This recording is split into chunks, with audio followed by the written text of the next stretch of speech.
Live. So, welcome to Sacred Business Stories. This is our weekly Substack Live where really we just have an honest conversation about what it looks like to build a business that aligns with your deepest truth. And today we are joined, and we're excited to be joined by our friend Billy Bross. He is the author of Simple Marketing for Smart People, creator of the Five Lightbulbs Framework, which we love around Sacred Business Flow. And recently, actually, I'm excited to learn a little bit more about this as well. He just launched a brand new publication here on Substack called Fractal Faith. And so, yeah, welcome, Billy. We're excited to have this conversation with you. Hey, thanks, Phil. Thank you, Carolina. Yeah, I love speaking with you both, and it's been a while, so I'm excited for this. Yes, thank you so much for joining us. And we like to open up for the audience to ask questions. So we try to play with the chat as much as we can. And I always like to remind ourselves, to remind people listening and our guests here why we created Secret Business Stories. And it's purely for inspiration. We all, not all, but we often have like a desire in our heart, like a calling that we want to follow. And sometimes we want to turn into that a business. And we admire people out there that have like successful business like you. And we don't know the behind the scenes. Like we just see what we see right now. And we don't know what it took you to, restart the journey and be where you are today. So just to tell people, like, it doesn't matter where you are, you can always begin. And we would love to hear your story, and you take us like the way you want it, like the most important things for you, like how you started the journey and how you became who you are right now in your business. Yeah, happy to. Yeah, and I love how well too. I mean, we work together on your messaging for Sacred Business Flow, and the phrase that just really stuck out, I think, to all of us, and that sticks with me today, is everything is connected. I love that phrase that you guys use. I love your manifesto, and I think that's a good place to kick it off, because I've really gone between a lot of different industries. I mean, I started off in college. I started in biotechnology. Then I went to renewable energy. My career was in renewable energy. I left that job. I went into beer brewing, home beer brewing of all things, teaching home beer brewing courses, to then marketing. And then, even as Phil alluded to, now faith. Like, those are very different, right? Like energy, beer, marketing, faith. Right? The Like whole spectrum. all over the freaking place. But our key phrase, right? Everything is connected. Everything is connected. And so that's really been my journey. There's a lot of things I'm really not good at. Just ask my wife. But pattern finding, like seeing the patterns between things, seeing the commonalities, is one of those things like I thought everyone could do, because it just came so easily to me. And I'm sure your listeners have that. You guys have that thing that you just do so naturally. You're like, oh yeah. Like, I was just listening to I've gotten really into Charlie Puth, the artist. Laura and I saw him kick off his tour, the musician. And he was talking about this, like when he was like 10 years old, he sat down at the piano at church because the person was sick, and he had just heard all the songs from being there. And he sat down and just played the whole service by ear. And he's like, but you guys heard the songs too. You could do this as well. Right? Of course, right? That's his gift. So for me, it's seeing these different patterns between things. And I just love bringing that, like being a translator for people. That's really how I see myself, is as a translator. My day job is making the complex accessible. And I do that by pointing out these patterns. And when people see that, it's relief when you could see that. You say, oh yeah, this thing is showing up in this area of my life, and then also this area of my life as well. It brings some sense to the universe in a time where things can seem very senseless.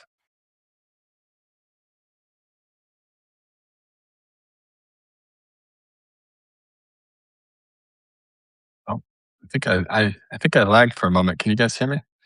I got you. Yeah, I was done. I don't know if you guys caught that. Cool.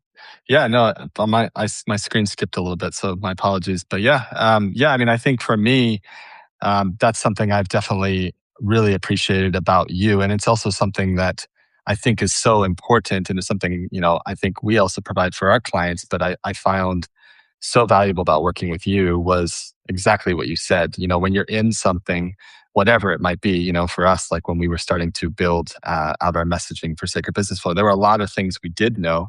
There were a lot of things we could see, but we're so close to it that it can become really challenging sometimes to kind of understand where you are in that and to not get lost in it. And so I found that, that you brought a tremendous amount of value to that. It seems to me that that's what you've been doing throughout this whole journey. And even like when I looked at your publication, recently I started looking at it, it seems like it's kind of the same theme, right? Like you're taking some pretty complicated stuff, if depending on how you orient and you're kind of breaking it up and looking at it for some different angles it's really a gift that you have. So thank you I know for me personally, just giving you a lot of thanks because it was a huge, I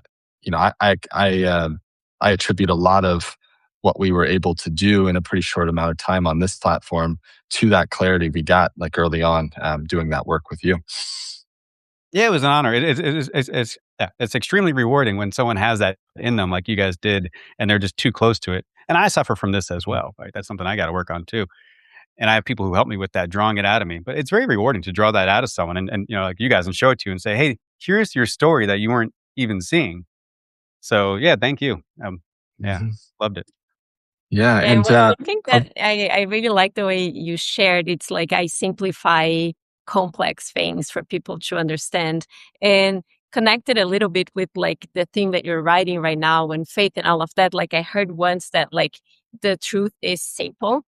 And then like I try to bring that to everything in my life. Like it doesn't mean that I can do it always, but how do you translate that to your own business? Just a little bit of like, in the behind the scenes, the process of like making decisions, because your brain, well, or the way I'm perceiving, like, because the framework that you created to mm, explain marketing to people is so simple that even me coming from like yoga, energetics, like having zero knowledge of marketing, like many years ago, and when we first met, like I'm like, this is so easy. This makes so much sense. So how do you apply that like in your business on a daily basis? If you do, or if you see a correlation there? Yeah, and I love seeing that because yeah, like you like so many people. I remember Caroline, you just picked it up quickly and said, "Oh yeah, here's how I can apply that to what I'm doing." So it's one of those intuitive things, but it's also one of those things where it's simplicity on the other side of complexity. And like I said, my background is not in marketing, and when I first got into it to sell those home beer brewing courses for $47 and try to leave my really good career in the energy industry, I was like, "How the heck do I do this?" Right? Like, how do I sell these? I had my MBA. I was like, I'm a business dude, right? I can definitely sell these beer brewing courses, but man, it was really hard, right? I could do like advanced finance, but I couldn't sell these courses online. So I fell into the usual stuff. I mean, just trying to, because I'm on the Colby score. I'm very high on fact finding. Like I like to do the research first, to a fault.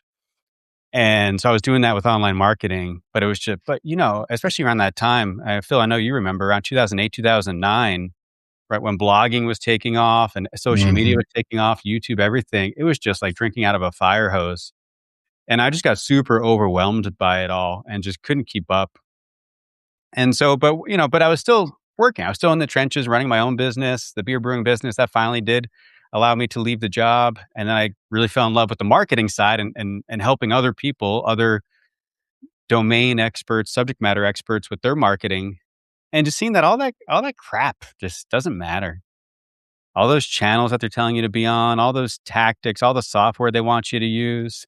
Again, coming from the energy industry, it's all about leverage. You're always trying. We work with cars and automobiles. We're trying to get more miles per gallon, more energy out of the power plant, right? For every ounce of fuel that we put in. And so I just took that mindset into marketing and said, what's the one thing that makes the biggest difference? And the answer was obvious. Just after having had enough reps in and successful launches, failed launches, and the whole thing, and it was messaging, the words. Mhm. Yeah, and it's I know. I wonder how many people that are like in kind of career marketers actually didn't start as marketers because that's my story too. I got into this.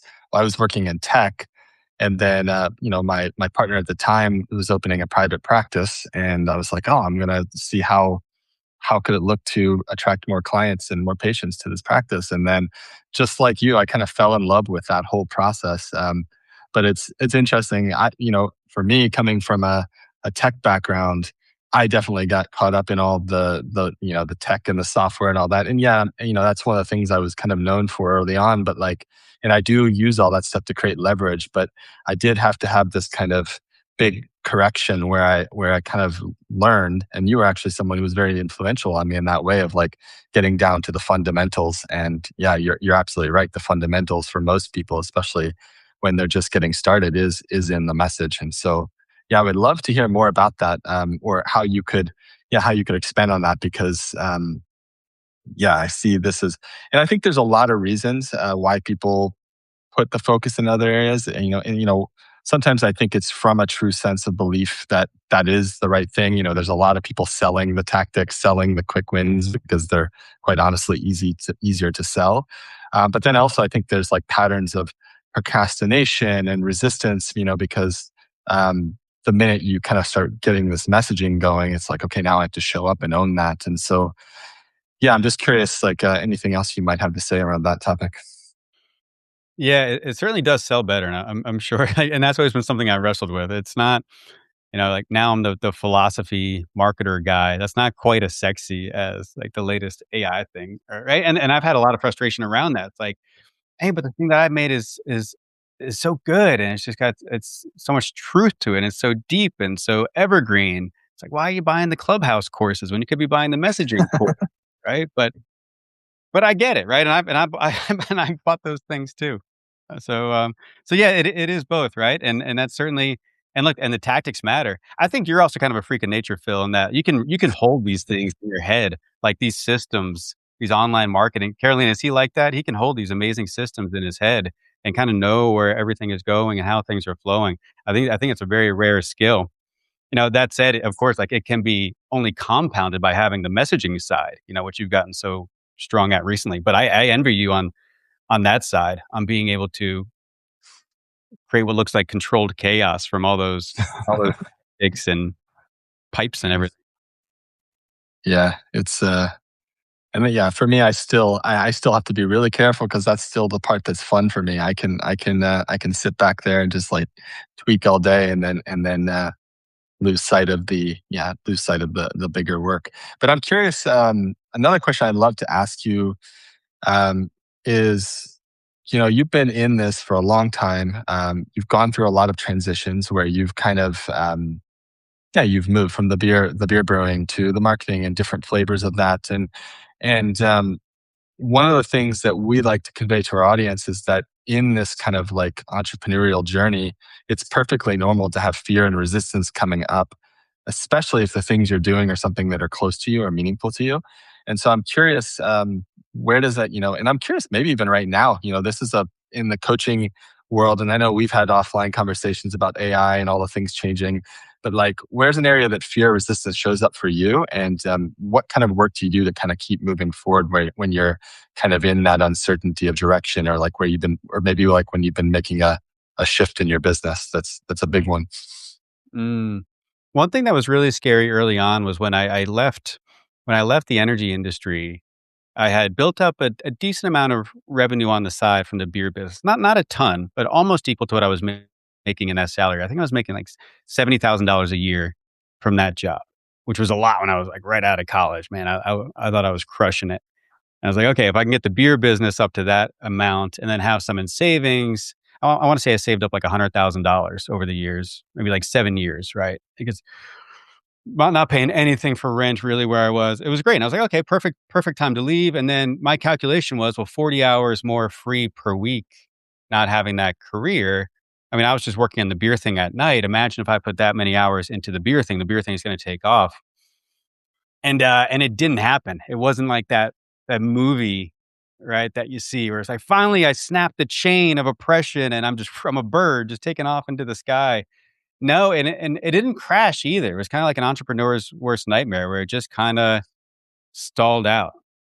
And I remember Mm. that was a really scary moment because I was like, "Oh, crap. Should I have left that job?" Oh, so this was after you'd actually fully left. I see. Okay. Yeah. So you started the thing while you were still working, or did you kind of Oh, take yeah. the leap and start the, yeah, yeah. So No, you no, no. started while you I was working on the side for years. okay. Okay. Yeah.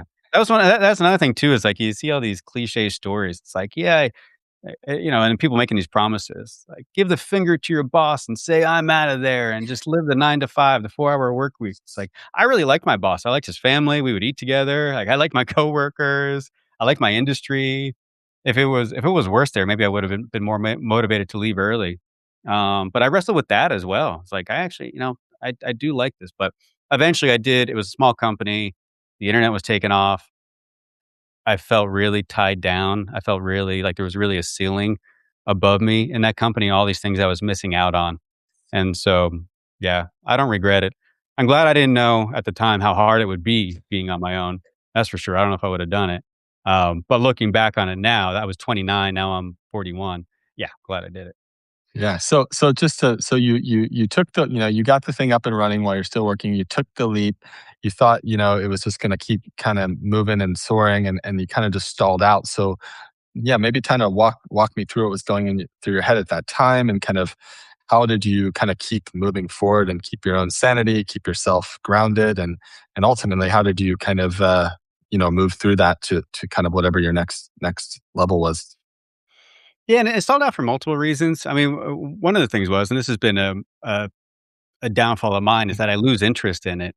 And after doing it for so long, and especially being exposed to the online stuff, because the beer thing brought me online. Now I'm online. Oh, there's all this cool online marketing stuff and Twitter and YouTube and all this. So that became the new shiny object.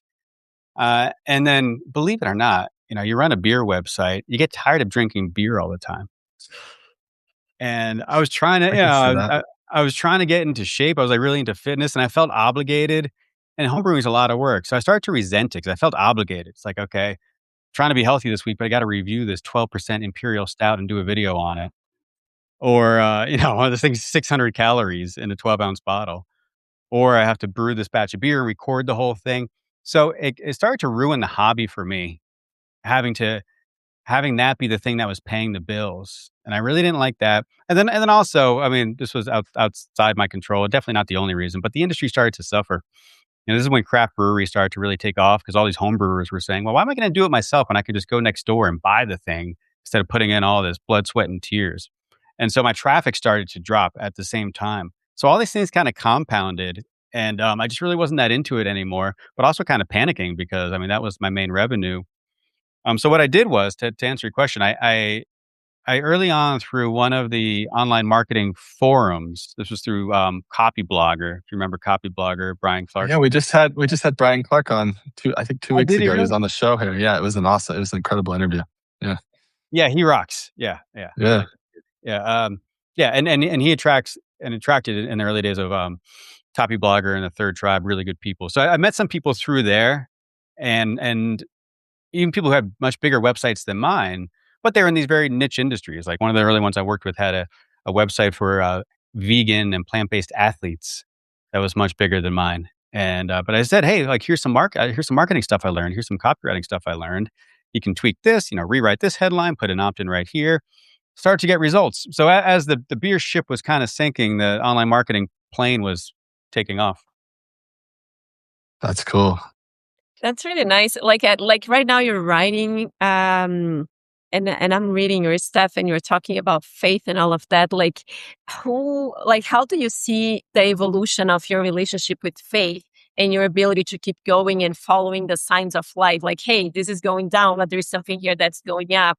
And I just need to keep following, I don't know how you call it, like the signs or what's working. And, like this is not fulfilling anymore. And now I'm looking to this direction without being distracted because you have a very solid business right now. So I don't think, maybe I'm wrong, but you're not the one that is always looking for the shiny object. Like you're very grounded, your work is very grounded. And how do you relate with like faith maybe a couple of years ago and you understand it right now?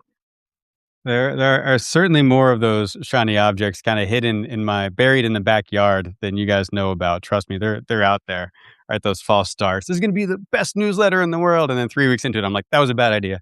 Shouldn't have started that. Shouldn't have done that. Hope no one really paid attention to that one. But yeah, I mean, faith, yeah, that's definitely not a word that was on my radar until about 6 years ago. Although I would say I was exhibiting it, but I wouldn't use that term. Um, I've always been pretty persistent and maybe stubborn. I just don't give up, and so even like when things got really dark and really tough, and it has been a tough ride. When I was going through like a really hard time back like 2019, 2020, I would say I had an older mentor who I was talking to, a guy I respect a lot, and and he was saying, and he went through something like really really tough, like much tougher than I went through. And he said, "You know what I do is, there's this old Christmas movie. You guys might have seen it. It's like this claymation Christmas movie. I forget the name. And there's a little character, and they sing that song. Just put one foot in front of the other. Just put one foot in front of the other." And he said he would watch that like every morning while he was going through that. And that's kind of always been my approach. Is like just okay, just get up, do the thing, put in the work. At the end of the day, you did the best you can, and then go to bed and try again the next day. So kind of like a stoicism sort of philosophy, operating philosophy towards life. And then of course, like I said, about like 6 years ago, the real faith, the whole the Christian side of things came in, and I was finally able to ground it in something. It's very nice that you're mentioning this because I think, and it's one of the reasons why we like to have conversations like this because often like what you're gonna put on social media is everything that's working for you, right? Like when the project is already like up there, when people are like already celebrating, when you reach a certain level of success, and then when you go into this journey, you're like, that's not easy. Like there is like very like there's not one dark night of the soul. There's like many dark nights of the soul. There's many moments that you're like, what's happening? Like where do I go? And sometimes I feel that it's just such like a lonely journey because I feel very few people are open to or yeah, like to share, like the reality behind. And eventually, like it kicks off and it goes and it makes it's easier. But I just appreciate that you're sharing, and also like yes, I do have shiny objects and it didn't work. And I just hope that people didn't see it and whatever it is. But I kept going and it's always like one step at a time. Yeah. Yeah, definitely. It's one of those things, right? Like that the whole idea of suffering and being in that dark place and in that pit. Like, who wants suffering? I mean, if you could order it off a menu, you would say, nope, no, thank you. I will not take any of that in my life. But at the same time, and you guys would probably agree, like, I am a better person, a stronger person because of the suffering I've been through. I agree 100%. Yeah. All of I think, at least for myself, like most of my let goes and transformation on my own identity and ways of being that were like unhelpful or clinging too much on to something came through like hard situations and pain that like there's no, I don't know, options. And right now I just need to let go the part of me that thinks that should be different. So I think there's a lot of Mm, reward in that transformation. for sure. Mhm. And just before we get to the next serious topic, to put you on the spot, what has been your most recent shiny object? My most recent shiny object. I've gotten much more disciplined about it.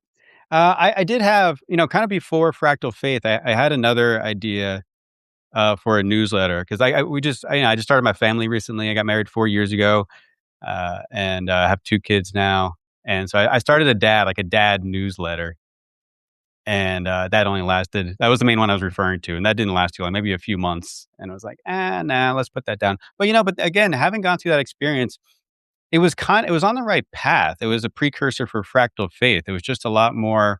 I just had to wait a little bit more and synthesize things more. But it's a lot more whole now. It's a lot more complete. So sometimes you do something Mhm. like that, right? And you had to get through that to then see what the real thing you're supposed to do is lurking on the other side of that quote unquote failure. Yeah, I think this is something we talk a lot about, is even with our clients that are trying to get something off the ground. It's so often it's through the doing that they're going to learn what even when they come and they're like, I have this idea, something I want to create, and it feels really alive for me. It's still kind of being intellectualized, right? And it's not until there's all those studies that say that our brains are, I couldn't quote it, but our brains are really bad at knowing what we actually want. And so then it's really through the doing that you start to fine tune and be like, oh yeah, I really actually love this aspect, but this part, I'd love to be doing that different. And we've had clients that have had, huge pivots, in the process, and started to build really, really cool things, but it was like completely different than what they initially started with. So yeah, I totally resonate with what you're saying there. And yeah, just to talk more about the fractal faith. Yeah, can you share a little bit more about the inspiration for that, or kind of how you knew that this was something you wanted to bring into reality, and kind of what your current thinking is in terms of where you're hoping to take it? Yeah. So again, that phrase, everything is connected. I'm a very integrated thinker, and I can't really isolate my beliefs. I can't say, okay, well, I'm going to believe and practice this thing in this one area of my life, maybe marketing, and then this other area of my life, my personal life, I'm going to think and behave like this. And so with marketing, I started to ask these questions because I think all of us who have done marketing, especially when you have to market something really personal like yourself or your coaching practice, you get those feels, you get those often uncomfortable feels, and you're like, this just feels kind of weird. And you see a lot of the advice out there telling you what to do, and you're like, that seems like strange advice. And so I started to notice that really all the advice that we get really comes from this one school of thought. And I describe us as the fish that are born into water that don't know that they're in water. Just what we were born into, which is all we know, all we accept, and all we think there is. And so it's this area of reductionism, which is really reducing something down to its parts. And you hear that all the time in marketing. Like so much of the advice out there assumes that people are just neurons and chemicals and like bundles of wires to be hacked. And so you hear things like, yeah, spike their dopamine or press that emotional hop button. Right. It's this very scientific way of looking at the world. And hey, my background is in science. Like I said, I got started in biotechnology. I love science, and it's phenomenal for studying the physical world and coming up with solutions, the things that can solve a lot of problems that we have. But humans are different, right? We are not lab rats. We're not matter. We're not this desk that I'm sitting at. And we should be treated with dignity. And that's the big thing that I saw that was missing. Like, so much of the marketing just completely strips human dignity away from people. Like when you treat someone like they're a bundle of chemicals and you talk about hacking their neurons, it's like you've taken away their dignity. And you've also taken away their agency. This is something you guys talk about, like which is free Mhm. will and the power of having a choice. Because what you're trying to do with that, all that marketing advice is trying to do, like triggering their cognitive biases, is you're trying to bypass their agency, their ability to choose. You're hoping that their biology takes over and they hit buy before they actually have to think about what you just said. And so, and a lot of people justify it by saying, well, that's what works, right? And you have to ask, well, what does works mean? Okay, it makes money. Okay, well, it might make money in the short term, but are those customers you acquire by hacking their brain chemicals going to be the customers that stick around forever and keep buying from you and refer you? No. And Phil, you've been behind the scenes of a lot of these businesses that grow that way based on all these psychological hacks. And they might show a spike in revenue for a couple of weeks, but then, check in a few months later and you just see a ton of refunds. Mhm. Mhm. So even that argument that it works better, I don't buy that at all. Especially if you're in it for the long term, like I think all of us on this call are. So that was one stopping point for me, was saying, well, okay, I see what it's doing wrong is stripping away people of their agency and their human dignity and really their free will. It's trying to bypass their free will. But then, being the digger that I am, I kept digging and saying, well, why is that important? Like, why do we assume that humans have human dignity? Why are humans not just bundles of chemicals? Because if you assume that humans are just chemicals, then really you're totally reasonable in treating people like that, right? Like machines to be programmed. And then so that question of where does that dignity come from? And then that's where I'd been on this other journey, a parallel journey, probably all the same journey of being born Catholic, growing up really atheist, agnostic, trying all the things, stoicism, new age, humanism, you name it. And then eventually coming back to Christianity, and we can talk more about that if we want. Well, that also provided the grounding for that belief that humans should be treated with human dignity. And it comes from the Christian belief in Imago Dei. We're made in the image of God. And he made us in a way that gave us through love. And with love, you always have the freedom to choose. Like God didn't program us. He gave us the choice. right? So that provided that, let's call it the metaphysical foundation for that belief that humans are born with inherent dignity, and therefore we should treat humans like that, regardless of what works. How we treat them and what we assume about people comes first. I truly appreciate this conversation, and the reason why it touches me like deeply is because for the first 3 years of my business, I rejected marketing for this exact reason, that like what we mostly see out there is people treating people not as humans. It's like the results are like money no matter what. Like it doesn't matter like if I need that, but I'm gonna make you believe that you do. And it's like trying to control people with like fear and the language that like makes you feel that you're missing out. No matter how much you buy, no matter how much you do, you're always missing out because you're being bombarded with like information. And the first and then I was kind of like, it's impossible that there is just that in the marketing world or the business world. Like I want to have my business and I want to succeed and I want people to find me, but I don't want to play that game. And then I hired Phil as my first like business coach and marketing coach, and I'm like, I knew it. And it's like I was kind of like playing around, and I'm like, I knew that there was something that, and maybe that's why like I work for like, say, we created like sacred business, right? Like that there is a way that you can do marketing that is aligned to your values, and you're not treating people as like a pack of like bones and matters and chemicals that I know how to trigger fear, and now they're gonna give me money. And then after him, I got to know you, and I'm gonna be honest, like it's not that I know a lot of marketers, but both of you are just the two people that I'm like, if I need to, like, I only read your emails, Billy, about marketing, and I do sign up for other stuff, but I only read yours. And if I need any type of advice, it's from Phil, because I've never seen anyone talking about like selling and messaging and marketing and business like in this human way. Like this is not about money only. Yes, money has to play. It's important in the equation and it's part of success, but it's not like I don't do everything that I do just like to get the money results. So I truly appreciate like your perspective about like dignity and respecting people the way we are, and aligning to values. And I think this is a conversation that well, it's extremely important, because if we are not from the marketing world, we are being consumed by a game that we don't even have the choice, right? Like the way you said, like I don't have the agency to choose, because we're playing with my brain, because we're playing with my chemicals in a way that I feel I need it, and at the end of the day I don't. So I truly appreciate this perspective.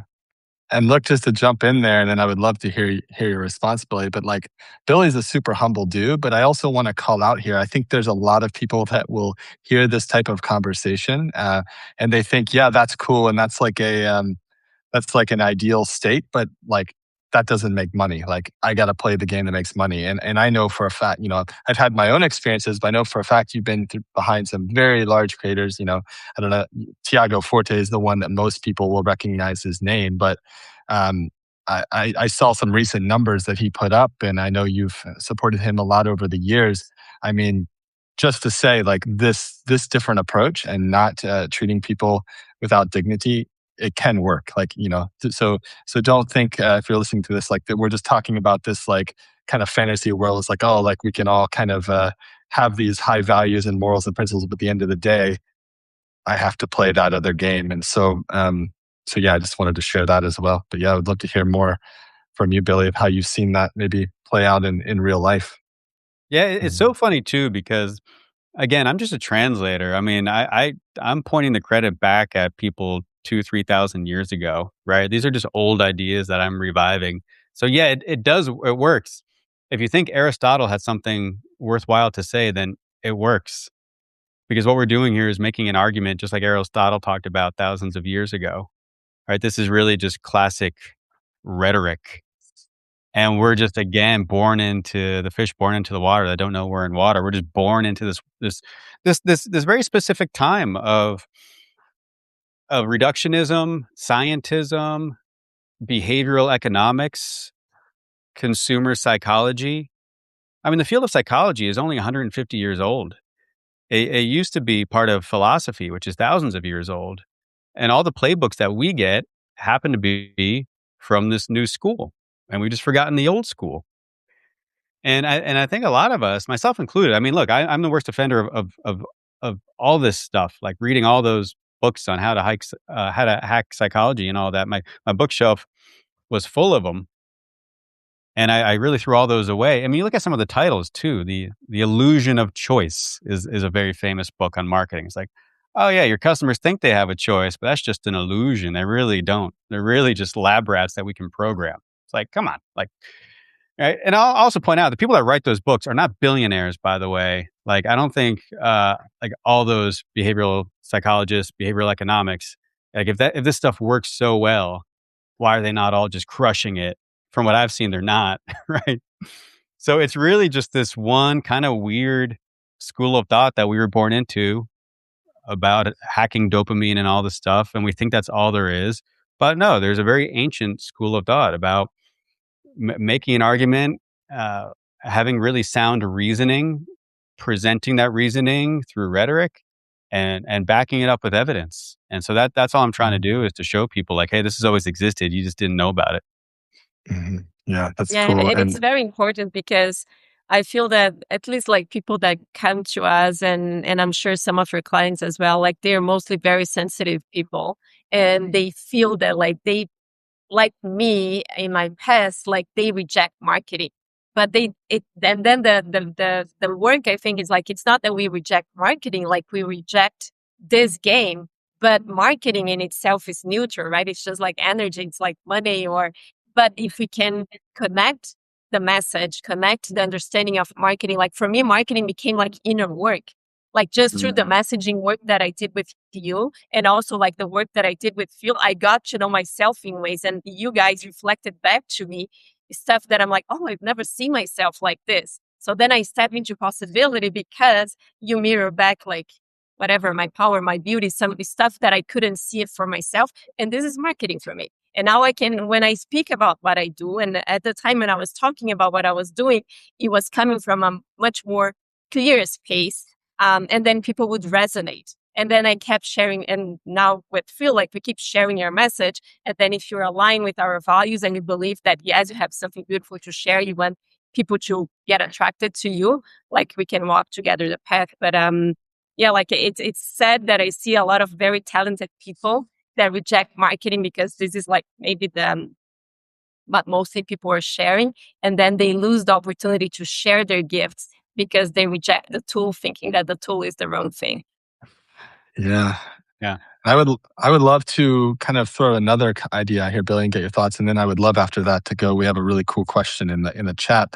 But one of the things is it's interesting, right? Because we're having this conversation, and I love that you said, "Hey, I've got all those books too," because I've got all those books too. I've read so much of this, and I've had to at certain points kind of relearn certain things and make decisions about what's right for me and how I want to show up. And what I want to say here is I'm thinking of, I can't remember exactly what it was, but I don't always get this right. There was an email I was just thinking like maybe 3 months ago, I sent an email, like a promo email, and we send a lot of emails, so I guess I'm not going to be able to get them all right just by that. But someone came back and basically was like, "Hey, I'm unsubscribing because I loved everything you guys are doing, but like I really am feeling like fear and shame in this." And I had to really like check myself and be like, "Hey, like, like where did that come from? Like, what was, and sometimes we're kind of moving on autopilot and this stuff comes through. And so I took it as a nice reflection moment for myself. But what I want to say about that is another thing I see with our clients is they want so much not to be associated with that energy or that approach, that this becomes the reason why they don't put themselves out there, because it's almost like, what if I get this wrong? Like kind of like I said, I got it wrong, and I'm sure I've gotten it wrong many other times. I know I have, right? But, how to play with that, right? Where this doesn't become the thing that kind of handicaps you or causes you to freeze from putting yourself out there, when you have kind of this resistance around marketing. So I don't know if you have any thoughts on that, Billy, or not, but it's just something I've observed in myself and with people where they don't trust themselves because that influence can be so strong, because this is what we see, this is what we're taught. There's been so much of this in recent history. No, I have a lot of thoughts on it. Yeah, I mean, that's my whole Cool. work. That's all my work in Yeah. marketing is really providing a framework for people to follow because it's tough, right? Like those moral decisions where it's really clear. It's like, okay, there's the good moral decision. That's a little angel talking on this shoulder compared to the bad moral decision, that little devil talking on this shoulder, right? That one is easy. It's like, okay, you choose that one, right? The angel. But where it's between something, but it's often real life is messier than that. For example, if you have two competing goods, like this thing is good to be charitable, but this thing is good as well, maybe to be courageous, right? What if those two things are competing? Which one do I choose? So I think just recognizing that, Phil, like you did, because not everyone, I give you credit for that, not everyone recognizes that. Like that is that reflection moment that you talked about, where it's like, okay, well, what happened here? What was my intention? Because that's a big part of it. Mhm. How did that come across? Did my intention was it expressed as well as it could have been? Right. And so, you're not going to get it perfect, but the proper response is to kind of meditate upon it like you did. But I'm also trying to help people, like give people guidelines to follow. And that's this whole kind of foundational work. I mean, maybe what would help is if I created this kind of 3 steps that I think about when it comes to marketing that kind of bridge the gap from the moral layer, which is what we're talking about here, right? Moral and then into ethics. Ethics is more like how do I act? And that's what really trips people up, like your audience you were talking about. I don't want to act like one of them, right? I don't want to be one of those people down to the tactics. So I can walk through it if you're up for it. Yeah. By all means, please. So Um, the foundational axiom, like what I think could really help everyone here, society, especially business owners, marketers, is to start with that axiom that I mentioned earlier, which is humans are born with inherent dignity. And it's dignity that can't be earned. You don't need to earn it, and it can't be taken away. Now, how you get at that, right? That's a different conversation. For me, it's Christianity because we're made in the image of God. You can get to it from other paths as well, secular paths as well. But if we use that as our starting point, humans are born with inherent dignity, then that defines all our downstream ethics and actions. So then we say, okay, well then how do we speak to our audience, our prospects, our clients, our customers? Well, what we don't do is we don't do the psychology hacking thing and treat them like they're machines to be programmed or lab rats to be stimulated. Okay, so instead of appealing to someone's your prospect's baser instincts, you appeal to their better nature. Okay, and then then that's all great, Billy, but then how do you do that practically? Well, that's where the whole argument thing comes in, which I know is kind of a combative term. I'm trying to redeem the term, and I think hopefully everyone sees now that the way I say like marketing is an argument is not a fight, but it's actually engaging with recognizing the person's agency, appealing to their better nature, and making an honest case to them that they can think about with their reasoning mind and freely choose. So through the act of making an argument, we check those boxes, right? We check the box on the human dignity thing, and we check the box on not treating them as if they're objects to be manipulated. So I think if people, hopefully that helps people to kind of think about that framework, and that'll help kind of give you guardrails when it comes to that tough question of how do I act in my business. Yeah, thank you for that. And all words bright and beautiful. Thank you for being here and lighting up the chat with us here. I mean, I think you actually just kind of spoke to some of that, Billy, but I don't know if there's anything else you want to share. He or she or they mentioned what are the most important principles we need to apply in order to make our marketing more Christian specifically and more human. So I feel like in many ways you've been demonstrating this throughout the conversation. But if Mhm. there's anything else that you feel called to share there, please do. Yeah, and that's Josh in the chat. Josh has a great Substack as well. I know Josh. So thanks for the question. Yeah, so the principles to make it more Christian and human. I mean, I think the first thing is like understanding Christian values. And even if you're not Christian, I mean, most of us in the West follow Christian values. I mean, the idea that humans are born with inherent dignity was a novel idea. I mean, that was not a thing. Like you were born into a class. And if you were low class, you were not as valuable as the upper class.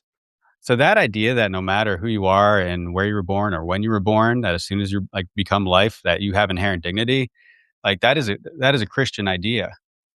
Now, a lot of people today, secular people, agree with that without necessarily having like the metaphysical foundation for that. I do think that's risky. I think that can be like sawing off the branch that you're sitting on if you try to strip that away from the foundation.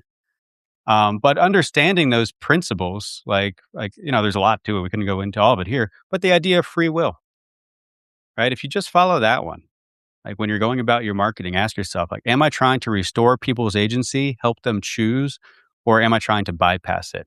And I think that'll get you going in the right direction. Yes.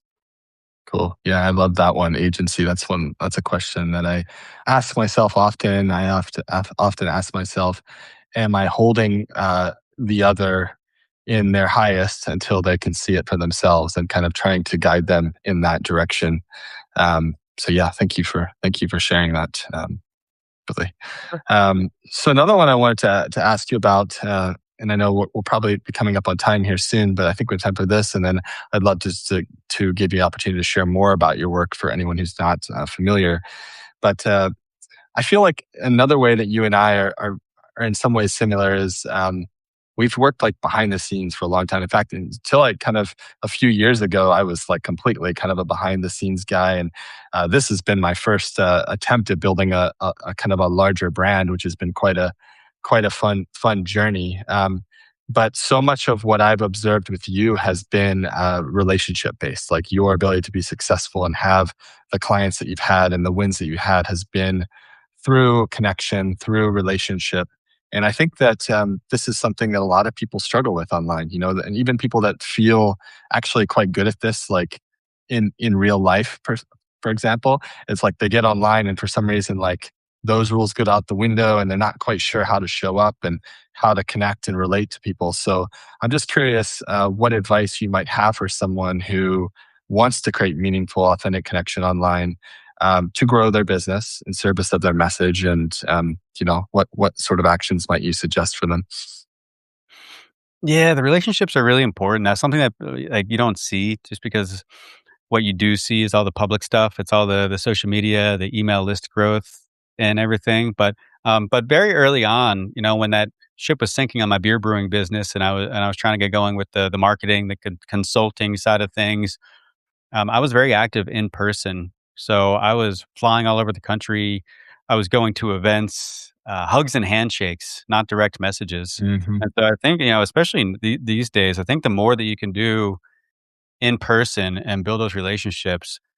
Uh, I remember I was at if there's anyone on here like who does freelancing, professional services, I remember I was at a conference with a buddy of mine, Jeremy, and he was a copywriter. It was a marketing conference, right? And we get into the elevator, and there was a woman there who everyone knew, like pretty big name entrepreneur, and he was introducing himself to her, and he goes, "Oh yeah," and she asked, "What do you do?" He goes, "Oh, I'm a copywriter," and she says, "Oh, I need a copywriter. Please give me your card." And I was like, imagine if he didn't go to the conference and he was trying to reach her with a Facebook ad.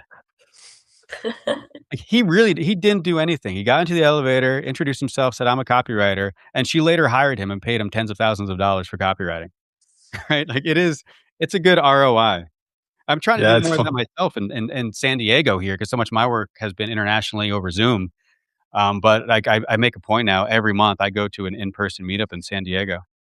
Yeah, this is something I coach our clients on a lot. Is two things. Like one, basically just what you said. We've had people where we encourage them, like, "Hey, go out there and get yourself into a room." And I'm thinking of this one client who works in like healthcare fundraising in Boston, and I forget exactly what he said, but he was kind of like, "Really? I'm going to go to this event and set up a booth?" And I'm like, "Yeah, you're going to do that." And I remember he was like driving down us, I think it's Starro Drive if you've ever been in Boston, and he sends us this WhatsApp video. He was like so high, he's like driving. I was like, "Dude, you should put down your phone." But he's like, "Phil," he's like, "I was like, what did he say? Something like, I was like, It raw was meat like to a."